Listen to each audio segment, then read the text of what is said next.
Hello बच्चों। तो चलिए इस प्रश्न को पढ़ते हैं कि नहीं दो समुच्चयों ए और बी के लिए सिद्ध कीजिए कि ए माइनस बी संग बी बराबर ए संग बी। तो यहाँ पे देखो कि नहीं दो समुच्चयों के लिए हमें ये सिद्ध करके दिखाना है। तो प्रश्न में आगे बढ़ने से पहले इस प्रश्न से संबंधित जो मुख्य उदाहरण है उसकी हम चर्चा कर लेते हैं।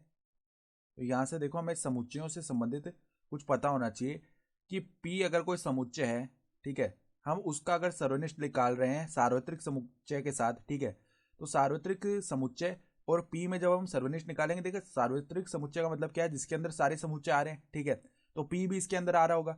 तो P और सार्वत्रिक समुच्चय में जब हम उभयनिष्ठ भाग निकालेंगे तो वो P आ जाएगा, ठीक है। तो ये तो हमें पता होना चाहिए यहाँ से। फिर देखो उसके बाद हमें ये भी पता होना चाहिए कि अगर हम P माइनस क्यू लिख रहे हैं तो इसका अर्थ ये हो जाएगा कि P के उन अवयवों से बना समुच्चय जो कि Q में उपस्थित नहीं है, ठीक है।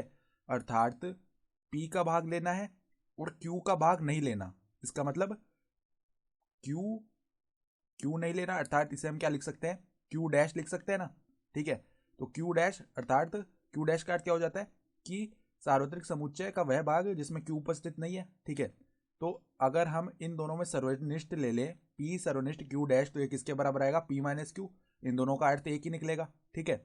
तो अब देखो हमारे पास में जो दायां पक्ष है वो क्या है, दायां मतलब बायां पक्ष ले लेते हैं पहले। बायां पक्ष बराबर में देखो a माइनस बी और संग में लिखा हुआ है b।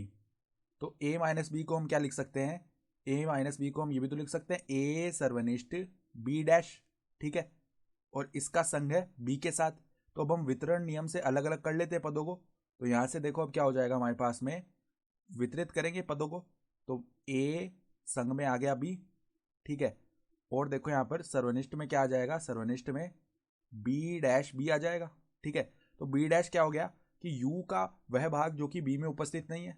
जैसे मान लो ये u है और ये b है, तो u का वह भाग जो कि b में उपस्थित नहीं है, तो b को छोड़कर पूरा भाग आ जाएगा u का, ठीक है।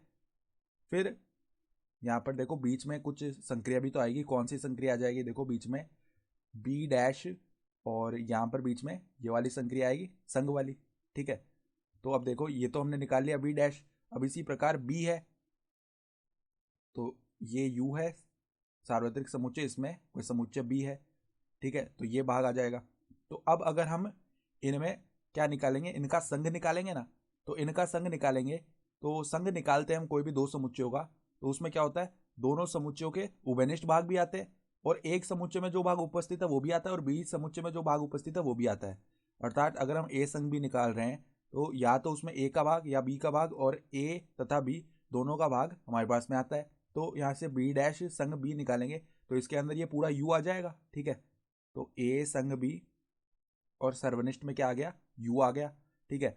अब देखो किसी भी समुच्चय का हम सर्वनिष्ठ निकालते हैं ना यू के साथ, तो वो समुच्चय ही आ जाता है।